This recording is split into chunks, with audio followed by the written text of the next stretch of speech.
This is blasphemous, as a Warriors reporter comes out and says that Jonathan Kuminga and Moses Moody in 2+ years are going to be better than Jaylen Brown and Jayson Tatum. And that is an outrageous take that we're going to be diving in and exploring today, especially after the Boston Celtics just waxed the Golden State Warriors on our home court just this past Sunday. We'll be diving into all of that, plus Xavier Tillman fitting in and finding his role.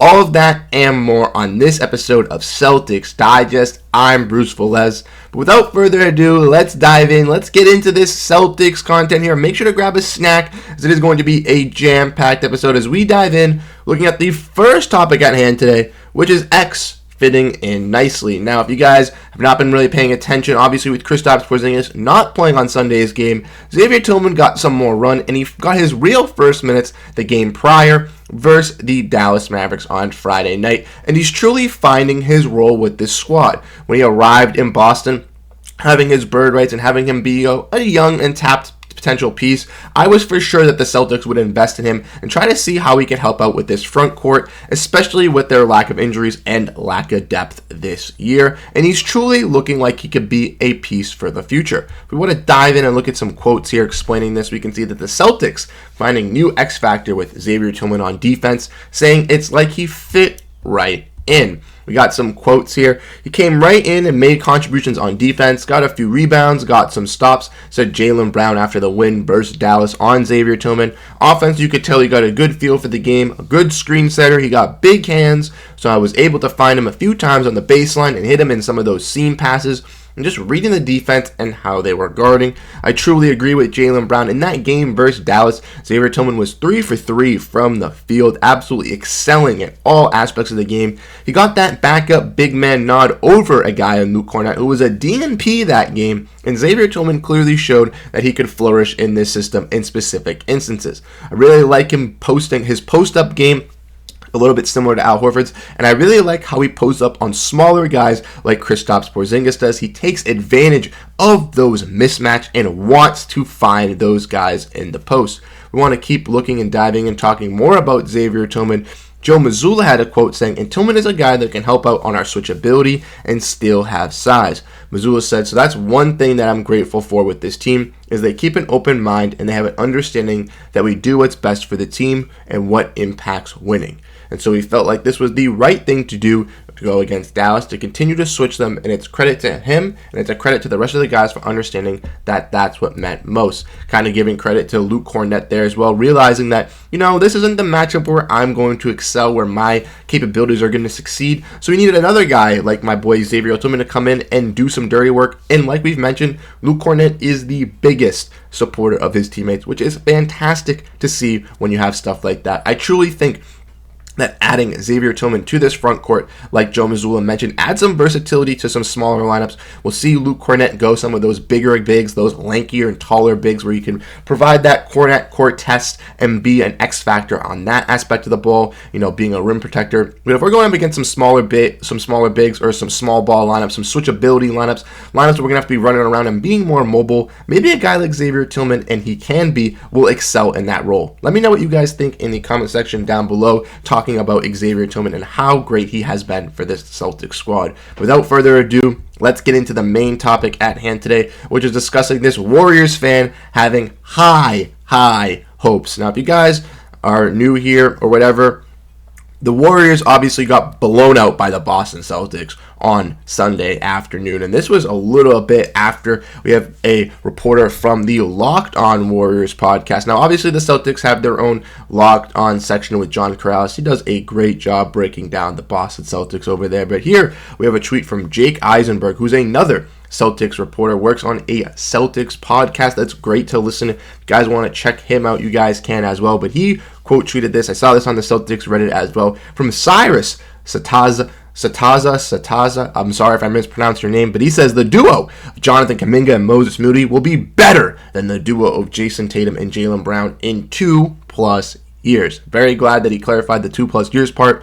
that should do it. And even regardless, clarifying the 2+ years or clarifying now, this is just a blasphemous take outright in my personal opinion. Obviously, Jaylen Brown and Jayson Tatum are still growing, still hitting their primes, still wanting to be, contenders, 26, 27 years old. These guys are still legit players. And in 2 to 3 years, they're still going to be under that 30-year-old threshold where they'll be competing, dominating, and still being one of the best teams in the Eastern Conference if they're still together. Now, obviously, if they're still separate, if they go their separate ways, these two guys will still be excelling and still be powerhouses in the NBA. We've already seen Jaylen Brown, like I mentioned in our last video, win Player of the Week for this week, putting on a phenomenal performance since his All-Star break. Jayson Tatum competing for those MVP-like, nods and stuff like that. If we want to talk about guys like Moses Moody and Jonathan Kuminga, those are guys that, didn't really find themselves until this year, until Steve Kerr had to play them. We all know the drama with Jonathan Kuminga and Stephen Kerr, how Jonathan Kuminga felt like he could be a presence, be an X factor for this squad. Steve Kerr wanted to bench him, didn't want to give him minutes, would stop playing him in the fourth quarter. Then there was the whole trade rumors. Do we trade Jonathan Kuminga? Do we keep him? Then obviously Draymond Green has his freaking punch brawl incident. We all know what happens there. Jonathan Kuminga comes in for that role, plays, looks better, plays over Andrew Wiggins, and he is a solid wing, and I truly think that Jonathan Kuminga can, be one of these young wings that we could see. But are the Warriors really going to give him all that life, all that praise? Especially when they want to win Curry a championship, want to keep Klay Thompson, want to keep this big three intact. I'm sure, and with extending Steve Kerr, they're not going to shy away from that. Maybe Kuminga, maybe Moody will get some more run. But like I mentioned, they drafted these guys a long time ago, hoping that they would be these, this new wave of the Spurs, new-esque wave of it, and it clearly just has not worked for this team, and it really only has worked for the Spurs in specific ways. We want to look, Moses Moody averaging 8 points, 3 total rebounds, and 0.8 assists on 47% shooting from the field and 35% shooting from three. Now, I can guarantee you, when Jaylen Brown was 21 years old, he was not averaging 8 total points, 3 rebounds, and 0.8 assists. I can guarantee you that. Your boy JB was doing a lot more for this Celtics squad than Moses Moody is for this Warriors team. Now, obviously, Moses Moody hasn't been really getting that much light with Porzingis, with Klay Thompson, with Steph Curry, but who's that to blame? Your coach and your front office. If you want to keep these guys, you want to develop them, you want to play them, you think they're going to turn into these great prospects, these great players, you need to give them the playing time to develop and actually play, or therefore they're going to rot on your bench, never get that exposure, you're going to lose said guys, and then you're going to be butthurt when they're gone. Now, if we want to dive in and look at the guy in Jonathan Kuminga, he's having an excellent year this year. 15 points, 4 total rebounds, 2-point assists, 53% shooting from the field. The 3-point definitely needs some help, but that's not what his game is known for. Jonathan Kuminga known for his slashing, his high attack rim velocity, and being an absolute freak when dunking. But Jonathan Kuminga, like I mentioned, just really getting his shine this year with the Golden State Warriors. We haven't seen him, break out into some superstar. We've seen some young flashes here and there this year, but unless the Golden State Warriors are fully committed on moving from Andrew Wiggins, which they should be by the end of the season, and giving Jonathan Kuminga that full-fledged start, then I don't see him transforming and becoming this great wing that the Warriors want if they're going to be holding him on their bench and making sure that he's, a great role player for them. Now, obviously, they might move into this younger development as their dynasty, ticks to get a little bit older. But in my honest opinion, I just think this is absolutely blasphemous to say, especially when Jayson Tatum and Jaylen Brown are, two of the top league's best two-way wings in the NBA. Jaylen Brown making All-NBA second team not too long ago. Jayson Tatum making All-NBA first team last season. I don't see Moses Moody or Jonathan Kuminga, either of those guys, eclipsing any of those stats or any of that for the Golden State Warriors or for themselves in their career.